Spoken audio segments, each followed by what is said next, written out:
Hey Josh, come with me if you want to drink.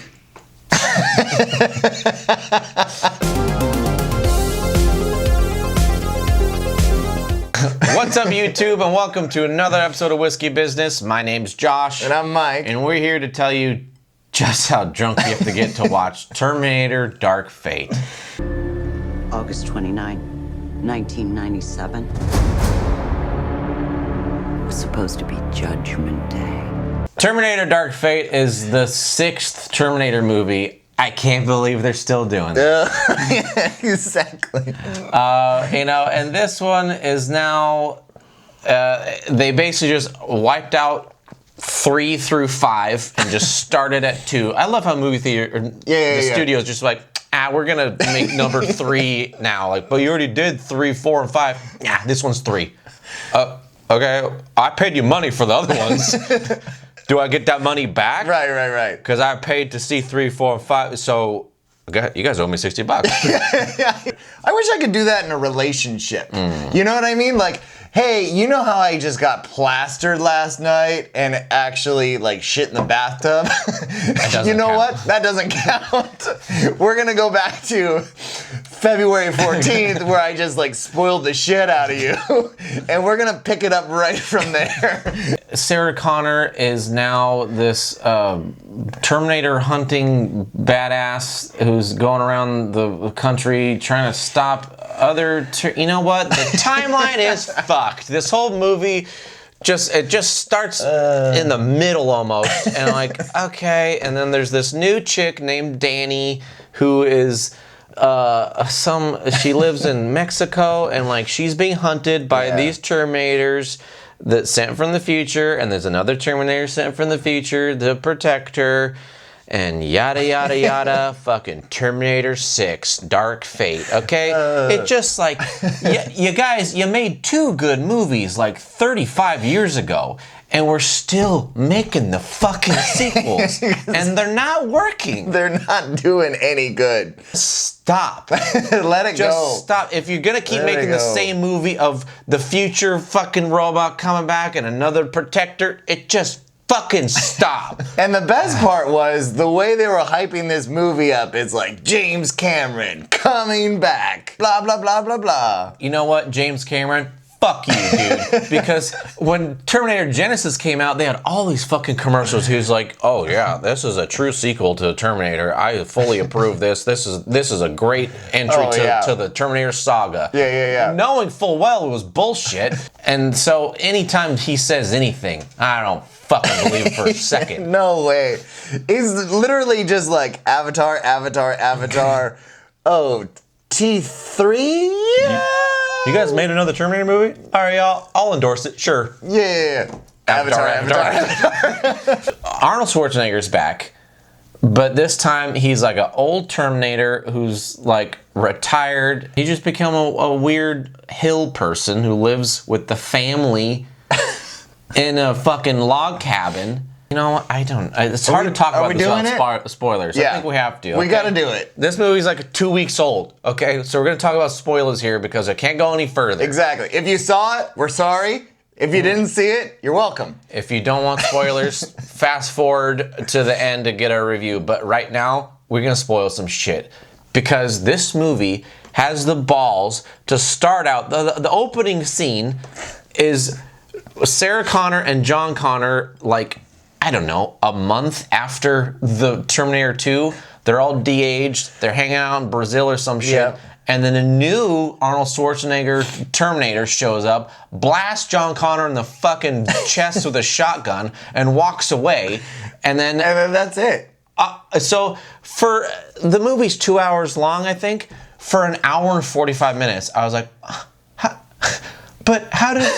I barely even heard the movie after that. It was like the whole movie was like wah, wah, wah, wah, wah, wah. And what a dumb fucking plan these robots have. If Skynet wants to send back robots, they don't send like an army of Terminators. No. They send one at a time every month or something.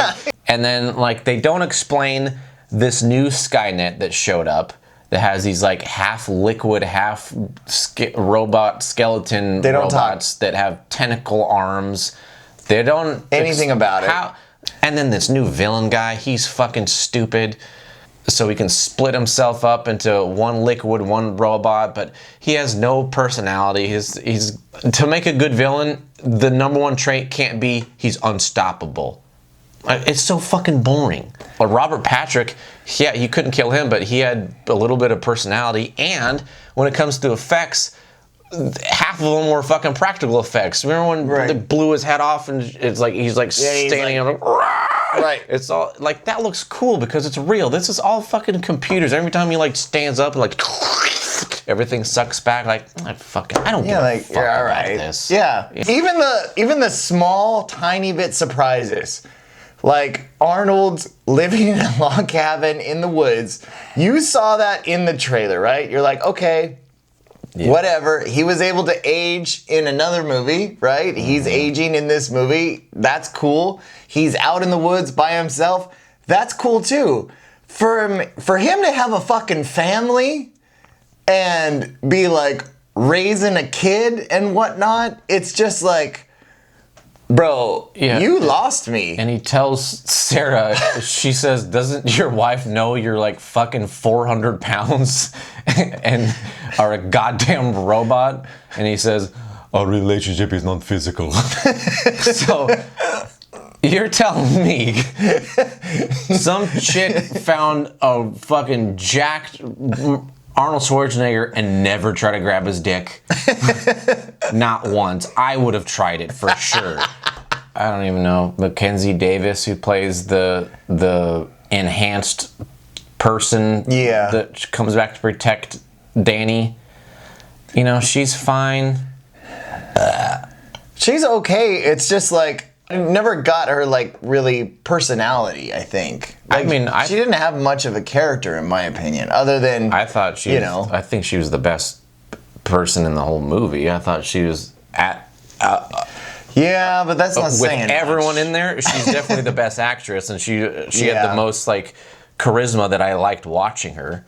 I had a couple of friends that told me they really enjoyed this movie, and they were like, well, I like this scene because it was called out to Terminator 2, and I like this scene because it was like very similar to Terminator 2, and then this scene right here was so close to Terminator 2, I thought it was like really, really cool, but it was a different spin on it. And I was like, you ever think about just watching Terminator 2? I will say, before we get into the review, I thought it had some pretty cool action scenes. Yeah, I definitely liked the first fight scene where she has that big sledgehammer. Oh yeah. In the factory. You see a little bit of it in the trailer already, but that was definitely my favorite like action scene / clip. They're fucking long fight scenes. I noticed every action scene was very long. I was surprised. Like, damn, they're still fucking fighting? Yeah. Shit. Yeah. Like, I will give Terminator Dark Fate a shit-faced. I was so off-put by the beginning, and it opened up so many plot holes in my head that just fucking ruined all the continuity of everything else. Everything was a blur after that. Like, I can't. What am I even watching now? This is all fucked up. I would say get shit-faced and just go for the cool action, but the story, it's exactly the same shit, okay? With like different names for characters. And that's it. I mean, for my rating, I'm going shit-faced, but it really, really is borderline close to being blacked out for me. I did not enjoy this movie. I was actually okay with them killing off John Connor at the beginning because it was a shock. It was a surprise. I wanted to see where they were going to go with it. But when it got to like just an all-new Skynet and when Arnold came out with a fucking family, I was like, we're done.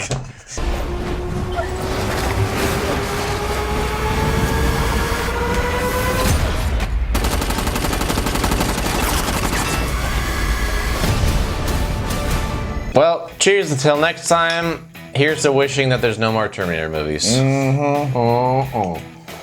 Make sure to follow us on Instagram. Stay up to date with us. I will not be back to see a sequel.